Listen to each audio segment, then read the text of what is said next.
breakout SZN. What does that mean? It means it could be a potential breakout season for Isaiah Hodgins of the Buffalo Bills. That's what we're talking about on today's video. So it's pretty interesting considering the fact that anytime I see a quarterback or a head coach talking about a player this time of the year, I am interested. It's also the part of the fantasy football guy in me. I want to know who's going to be the next player that has that breakout year. So last season, he spent it on IR, so you didn't really get to know too much about him. He was a 6th-round pick in last year's draft, and him and his fellow teammate, for whatever reason, name is escaping me right now, those were two players, Gabriel Davis, thank you, Sam, where they were really hyped up a lot. And when you look at the size of Hodgins, you could definitely see that. And then you put the fact that he's been impressing so far in camp. Not only is he impressing his head coach, he's also been impressing Josh Allen, which, let's be real, that's also very important. 6'3", 200 pounds out of Oregon State, and in 2019 with Oregon State, the Beavers, 86 catches, over 1,000 yards, 13 touchdowns. So here's what Sean McDermott had to say on Hodgins. I think a guy like Isaiah, like you mentioned, is off to a phenomenal start because of the way he approached the process in the offseason and getting himself healthy. Now, here we stand in the last week of offseason practices.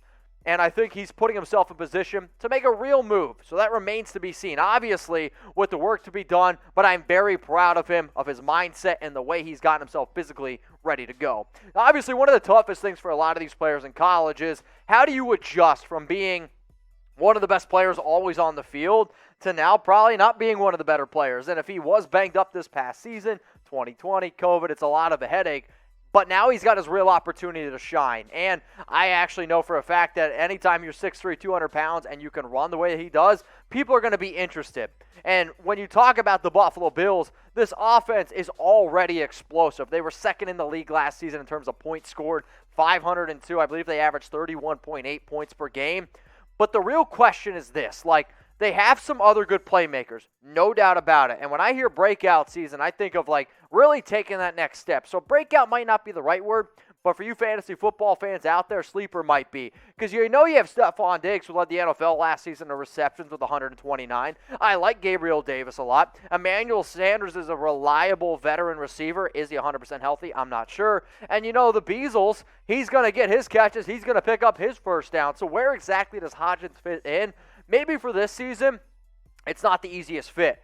But if you can see some of that upside, if you can make yourself a red zone target, and at 6'3", that is something that he absolutely will be because Diggs is smaller. Beazles is smaller. Davis is even a little bit undersized, right? Some of those receivers aren't quite as big, and for a team that does lack a little bit of depth, no disrespect to Knox at the tight end position, maybe Hodgins could be that tight end figure. And there's been recent reports about the Bills running more 4 and 5 wide receiver sets with no running backs in the backfield and really letting Josh Allen sling it. If that's the case, you're going to see Hodgins on the field a little bit more.